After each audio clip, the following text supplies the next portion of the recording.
Today we are not going to be any less concerned, so we have decided to also invite onto the studio somebody who is done, well, let me just say this, who has been married to a particular project for 30 years. She's been involved with this vocation for 30 years. It's a profession that she holds so dear to her heart, and she has said she cannot see on the horizon any reason for a divorce. She is going to be talking about Nigerian educational situation and what the future holds for all of us. My pleasure to welcome onto Close Flow Professor Ngozi Osarenren. I want to say that name right so I don't get it molded on the Osarenren. Thank you very much. You're welcome to the program. It's my pleasure. Thank you very much. Now, okay, Osarenren. I must not Osarenren. Osarenren. Osarenren. The R's are silent. Osarenren. Osarenren. You got it now. You know, I was in Benin for several years and I still can't get all those names right. But maybe you were not eating starch and we'll continue. No, I was. Maybe I was not doing the right things. I will get back to that. I think now, so.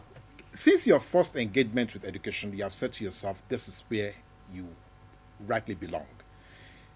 Now, looking at what we have, the pictures that we have across the country about our educational situation, how damaging do you think it has become? I don't want to use the word damaging because damaging is a little bit too strong. When you say damaging, it means it's like, how do we... Yes. It's not damaging. It's not damaging. But it's not beautiful either. So, okay, let's say the midway. So, how bad is it really? It's quite bad. It's quite bad because, like I've always said, most of us are not honest. We are not honest. We are not willing to admit that things are not going the way they ought to go. And we keep playing the ostrich.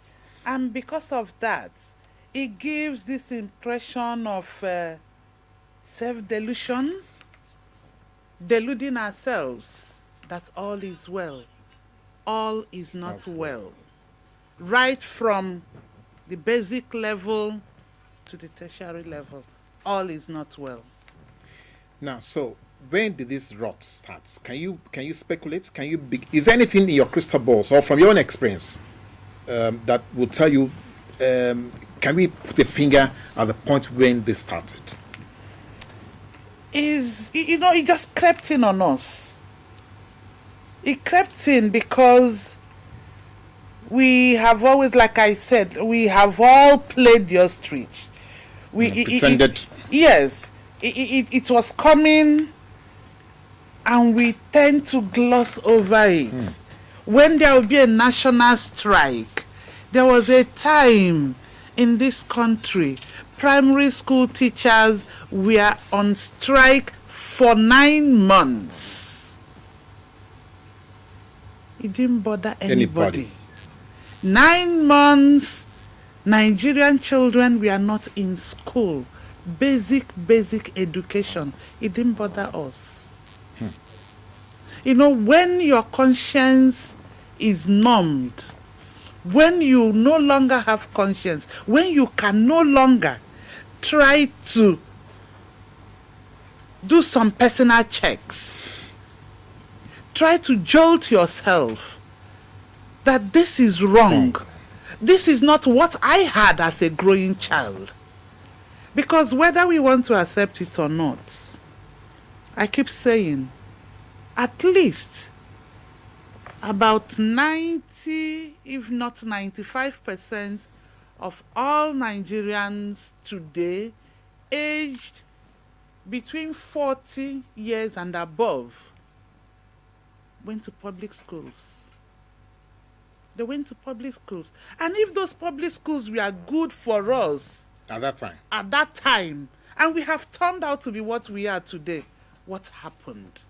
And it's some of us who are the deep beneficiaries of that good system that are now in policy making positions. what is wrong. That is why I say we are playing the ostrich. That is why it's difficult for you to escape from this self-delusion.